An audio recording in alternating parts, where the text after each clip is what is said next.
আমরাই হয়তো শেষ প্রজন্ম যে আমরা আমাদের বাবা মাকে মোবাইলে এডিক্টেড দেখিনি। আমরা হয়তো শেষ প্রজন্ম যে আমাদের বাবা মারা Facebook, social media, Twitter, mobile এই সমস্ত ফেতনা থেকে তারা মুক্ত। আলহামদুলিল্লাহ, আগামী প্রজন্মের বাবা মায়েরা আল্লাহ ভালো জানে তারা কি অবস্থা। প্রত্যেকে এডিক্টেড। বর্তমান জেনারেশন যেটা আছে, 90 দশকের আগের পর এখনকার যে জেনারেশন আছে, each and everyone they are addicted social media.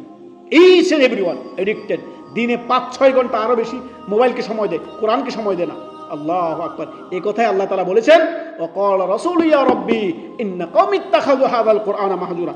এই কওম, আমার এই জাতি, এই উম্মত কোরআনের রাস্তা ছেড়ে দিয়েছে। তারা কোরআনের রাস্তা ছেড়ে দিয়ে তারা সোশ্যাল মিডিয়ায় বেঁধে পড়েছে। তারা ইহুদি নাসারাদের, মেসি, রোনাল্ডো বা ইবন নায়ক নায়িকা, গায়ক গায়িকাদের অনুসরণ করতেছে। তারা কোরআনকে পরিত্যাগ করেছে। এইভাবেই 1 ঘন্টা, আধা ঘন্টা, আধা পারা কোরআন পড়ার তৌফিক হয় না, সে ঘন্টার পর ঘন্টা সোশ্যাল মিডিয়া কাটাচ্ছে। এই হচ্ছে মুসলমান জাতি। আজকে কি অধপতনে গেছে মুসলমান জাতি, চিন্তা করেন।